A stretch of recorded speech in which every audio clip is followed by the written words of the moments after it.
ಎಲ್ಲರಿಗೂ ನಮಸ್ಕಾರ. ಬನ್ನಿ, ಇವತ್ತು ನಾವು ಒಂದು ತುಂಬಾನೇ ಹಳೆಯ, ಒಂದು ಅದ್ಭುತವಾದ ಗ್ರಂಥದ ಒಳಗಡೆ ಇಣುಕಿ ನೋಡೋಣ. ಸಾವಿರಾರು ವರ್ಷಗಳ ಹಿಂದೆಯೇ ನಮ್ಮ ಮನಸ್ಸಿನ್ನ ಶಾಂತವಾಗಿಡೋದು ಹೇಗೆ ಅಂತ ಹೇಳಿಕೊಟ್ಟ ವಿಜ್ಞಾನ ಭೈರವ ತಂತ್ರದ ಬಗ್ಗೆ ಒಂದಿಷ್ಟು ತಿಳಿದುಕೊಳ್ಳೋಣ. ಒಂದು ಕ್ಷಣ ಯೋಚನೆ ಮಾಡಿ ನೋಡಿ. ನಮ್ಮ ಮನಸ್ಸು ನಿಜವಾಗ್ಲೂ ಪೂರ್ತಿಯಾಗಿ ಯಾವಾಗಾದರೂ ಸೈಲೆಂಟ್ ಆಗಿರುತ್ತಾ? ಒಂದರ ಹಿಂದೆ ಒಂದು ಯೋಚನೆಗಳು ಬರದೆ ಸಂಪೂರ್ಣವಾಗಿ ಪ್ರಶಾಂತವಾಗಿದ್ದ ಅನುಭವ ಆಗಿದೆಯಾ? ಇದೇನೂ ಇವತ್ತಿನ ಹೊಸ ಸಮಸ್ಯೆ ಅಲ್ಲ ಅಲ್ವಾ? ಸಾವಿರಾರು ವರ್ಷಗಳಿಂದ ಮನುಷ್ಯರು ಈ ಕಂಟ್ರೋಲ್ ಇಲ್ಲದ ಯೋಚನೆಗಳ ಕಾಯಿಲೆ ಜೊತೆ ಹೋರಾಡ್ತಾನೇ ಬಂದಿದ್ದಾರೆ. ಈ ನಿರಂತರ ಮಾನಸಿಕ ಗದ್ದಲ ಅನ್ನೋದು ಎಲ್ಲರಿಗೂ ಆಗುವ ಅನುಭವ. ಹಾಗಾದ್ರೆ ಇಷ್ಟೊಂದು ಹಳೆಯ ಪ್ರಾಬ್ಲಮ್ಗೆ ಉತ್ತರ ಎಲ್ಲಿದೆ? ಉತ್ತರ ಸಿಗೋದು ಸುಮಾರು 2000 ವರ್ಷಗಳಷ್ಟು ಹಳೆಯದಾದ ಒಂದು ಗ್ರಂಥದಲ್ಲಿ. ಅದೇ ವಿಜ್ಞಾನ ಭೈರವ ತಂತ್ರ. ಇದನ್ನ ನಮ್ಮ ಮನಸ್ಸಿನ ಒಂದು ಯೂಸರ್ ಮ್ಯಾನ್ಯುಯಲ್ ಅಂತನೂ ಕರಿಬೋದು. ಆದ್ರೆ ಇದೇನೋ ಒಂದು ಸಾಧಾರಣ ಪುಸ್ತಕ ಅಲ್ಲ, ಇದೊಂಥರ ದೈವಿಕ ಸಂವಾದ. ಇಲ್ಲಿ ದೇವಿ ಅಂದ್ರೆ ನಮ್ಮೆಲ್ಲರೊಳಗಿನ ಪ್ರಶ್ನೆಗಳು ಶಿವನ ಹತ್ತಿರ ರಿಯಾಲಿಟಿ ಅಂದ್ರೆ ಏನು ಅಂತ ಕೇಳ್ತಾಳೆ. ಅವಳ ಪ್ರಶ್ನೆಗಳೇ ನಮ್ಮೆಲ್ಲರ ಪ್ರಶ್ನೆಗಳು. ಸರಿ, ಈಗ ಈ ಗ್ರಂಥದ ಮೂಲ ತತ್ವ ಏನ್ ಹೇಳುತ್ತೆ ಅಂತ ನೋಡೋಣ. ಇದು ನಮ್ಮ ಗ್ರಹಿಕೆಯನ್ನೇ ಬದಲಾಯಿಸಬಲ್ಲ ಒಂದು ಅದ್ಭುತವಾದ ವಿಷಯ. ಈ ಗ್ರಂಥದ ತಿರುಳೇ ಅದ್ವೈತ. ಅಂದ್ರೆ ನಾನು ಬೇರೆ, ಈ ಪ್ರಪಂಚ ಬೇರೆ ಅನ್ನೋ ಭಾವನೆ ಇದೆಯಲ್ಲ, ಅದು ಬರೀ ಒಂದು ಭ್ರಮೆ ಅಂತ ಹೇಳುತ್ತೆ. ವಾಸ್ತವದಲ್ಲಿ ಇರೋದು ಒಂದೇ ಒಂದು ಪ್ರಜ್ಞೆ. ನಾವೆಲ್ಲರೂ ಆ ಒಂದೇ ಚೈತನ್ಯದ ಬೇರೆ ಬೇರೆ ರೂಪಗಳು ಅಷ್ಟೇ. ಈ ಹೋಲಿಕೆ ನೋಡಿ ಎಷ್ಟು ಚೆನ್ನಾಗಿದೆ. ನಮ್ಮ ಅಹಂಕಾರದ ದೃಷ್ಟಿಯಲ್ಲಿ ನಾನು ಸಮುದ್ರದಿಂದ ಬೇರೆಯಾಗಿರೋ ಒಂದು ಕೊಡ ನೀರು ಅಂತ ಅನ್ಸುತ್ತೆ. ಆದರೆ ತಂತ್ರದ ದೃಷ್ಟಿ ಏನು ಹೇಳುತ್ತೆ ಗೊತ್ತಾ? ಆ ಕೊಡ ಇರೋದೇ ಸಮುದ್ರದ ಒಳಗೆ. ಒಳಗಿರೋ ನೀರು ಒಂದೇ, ಹೊರಗಿರೋ ನೀರು ಒಂದೇ. ಈ ಒಂದು ಸಣ್ಣ ಉದಾಹರಣೆ ಅದ್ವೈತದ ದೊಡ್ಡ ಕಲ್ಪನೆಯನ್ನ ಮನಸ್ಸಿಗೆ ನಾಟು ಹಾಗೆ ಹೇಳುತ್ತೆ. ಸರಿ, ಈ ಫಿಲಾಸಫಿನೆಲ್ಲ ಅನುಭವಕ್ಕೆ ತರೋದು ಹೇಗೆ? ಈ ಗ್ರಂಥ ಕೇವಲ ಸಿದ್ಧಾಂತವನ್ನ ಹೇಳಿ ಸುಮ್ಮನೆ ಆಗೋಲ್ಲ. ಇದು ಒಂದು ಪ್ರಾಕ್ಟಿಕಲ್ ಗೈಡ್. ಮನಸ್ಸನ್ನ ಶಾಂತವಾಗಿಡಲು ಇದು ನಮ್ಗೆ ಆಶ್ಚರ್ಯಕರವಾದ ದಾರಿಗಳನ್ನ ತೋರಿಸುತ್ತೆ.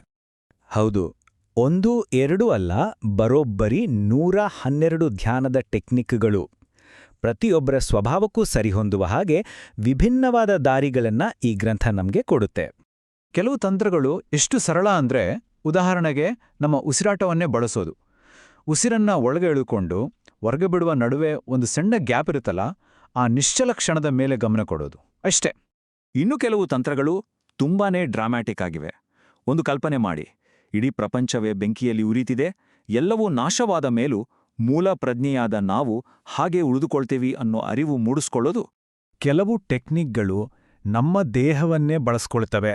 ದೇಹದ ಯಾವುದೋ ಒಂದು ಭಾಗದಲ್ಲಿ ಆಗುವ ತೀವ್ರವಾದ ಸಂವೇದನೆ, ಅದು ನೋವಾಗಿರ್ಬೋದು ಅಥವಾ ಬೇರೆ ಯಾವುದೇ ಫೀಲಿಂಗ್ ಇರ್ಬೋದು, ಅದರ ಮೇಲೆ ಸಂಪೂರ್ಣ ಗಮನವನ್ನ ಕೇಂದ್ರೀಕರಿಸೋದು. ಹೀಗೆ ತುಂಬಾನೇ ಸೂಕ್ಷ್ಮವಾದ ತಂತ್ರಗಳಿಂದ ಹಿಡಿದು ತುಂಬಾನೇ ತೀವ್ರವಾದ ತಂತ್ರಗಳವರೆಗೆ ಇಲ್ಲಿ ಪ್ರತಿಯೊಬ್ಬರಿಗೂ ಒಂದಲ್ಲ ಒಂದು ದಾರಿ ಸಿಕ್ಕೇ ಸಿಗುತ್ತೆ. ಸರಿ, ಈ ಎಲ್ಲ ಟೆಕ್ನಿಕ್ಗಳನ್ನ ಮಾಡೋದ್ರಿಂದ ಆಗೋದೇನು? ಅದರ ಅಲ್ಟಿಮೇಟ್ ಗೋಲ್ ಏನು? ಬನ್ನಿ, ಹೇಗೆ ಅನ್ನೋದ್ರಿಂದ ಯಾಕೆ ಅನ್ನೋದ್ರ ಕಡೆಗೆ ಹೋಗೋಣ. ಇಲ್ಲಿ ಒಂದು ಮುಖ್ಯವಾದ ವಿಷಯವನ್ನ ಗಮನಿಸಬೇಕು.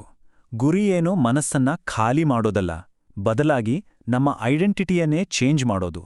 ಅಂದ್ರೆ ಯೋಚನೆಗಳ ಜೊತೆ ಒಂದಾಗೋದ್ಬಿಟ್ಟು ಅದನ್ನ ದೂರದಿಂದ ನೋಡುವ ಒಬ್ಬ ಸಾಕ್ಷಿ ಅಥವಾ ವೀಕ್ಷಕನಾಗೋದು. ಈ ಗ್ರಂಥದಲ್ಲಿ ಬರೋ ಈ ಮಾತು ಇದನ್ನ ಎಷ್ಟು ಅದ್ಭುತವಾಗಿ ಹೇಳುತ್ತೆ ನೋಡಿ.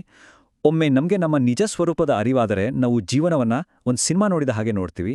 ಆ ಸಿನಿಮಾದಿಂದ ಪ್ರಭಾವಿತರಾಗದೆ ಆರಾಮಾಗಿ ಕೂತು ಅದನ್ನ ಎಂಜಾಯ್ ಮಾಡ್ತೀವಿ ಅಂತ. ಹೀಗೆ ಸಾಕ್ಷಿ ಭಾವದಲ್ಲಿ ಇದ್ದಾಗ ಆಗ ಸಿಗುವ ಭಾವನಾತ್ಮಕ ಪರಿಣಾಮವೇನು?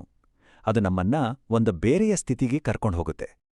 ಕೆಸರಿನಲ್ಲೇ ಹುಟ್ಟಿ ಬೆಳೆದ್ರೂ ಒಂದು ಚೂರು ಕೆಸರನ್ನ ಮೈಗೆ ಅಂಟಿಸ್ಕೊಳ್ಳದ ಕಮಲದ ಹೂವಿನ ಹಾಗೆ ನಾವು ಈ ಜಗತ್ತಿನಲ್ಲೇ ಇದ್ದು ಅದರ ಯಾವ ಗೊಂದಲ ಗದ್ದಲಗಳಿಗೂ ಸಿಲುಕದೆ ಬದುಕಬಹುದು. ಹೊರಗಿನ ಪರಿಸ್ಥಿತಿ ಹೇಗೇ ಇರಲಿ, ಒಳಗಿನ ಆನಂದ ಮತ್ತು ಶಾಂತಿ ಹಾಗೇ ಇರುತ್ತೆ. ಅಷ್ಟಾವಕ್ರನ ಕಥೆ ಇದಕ್ಕೆ ಒಂದು ಪವರ್ಫುಲ್ ಉದಾಹರಣೆ. ಅವರ ದೇಹ 8 ಕಡೆ ಬಗ್ಗಿದ್ರೂ ಅವ್ರು ಹೇಳಿದ್ದೇನು ಗೊತ್ತಾ? ನನ್ನ ದೇಹಕ್ಕೆ ಮಾತ್ರ ವಿಕಾರ, ನನಗಲ್ಲ. ನನ್ನೊಳಗೆ ನೋಡಿ, ಅಲ್ಲಿ ಶುದ್ಧವಾದ ಸತ್ಯವಾದ ಆತ್ಮವಿದೆ. ನಮ್ಮ ನಿಜವಾದ ಸ್ವರೂಪ ಈ ದೇಹ ಅಲ್ಲ ಅನ್ನೋದಕ್ಕೆ ಇದಕ್ಕಿಂತ ದೊಡ್ಡ ಸಾಕ್ಷಿ ಬೇಕಾ? ಹಾಗಾದ್ರೆ ಕೊನೆಯದಾಗಿ ಒಂದು ಪ್ರಶ್ನೆ. ಈ ಜಗತ್ತು, ಈ ಪ್ರಪಂಚ, ನಾವು ನೋಡ್ತಾ ಇರೋದೆಲ್ಲ ಒಂದು ಭ್ರಮೆ ಅನ್ನೋದಾದ್ರೆ ಹಾಗಾದ್ರೆ ನಿಜವಾದ ಸತ್ಯ ಯಾವುದು? ಯಾವುದು ರಿಯಲ್? ಈ ಪ್ರಶ್ನೆ ನಮ್ಮನ್ನ ಮತ್ತೆ ಮೂಲಕ್ಕೆ ಕರ್ಕೊಂಡೋಗುತ್ತೆ. ಇದರ ಬಗ್ಗೆ ಸ್ವಲ್ಪ ಯೋಚನೆ ಮಾಡಿ.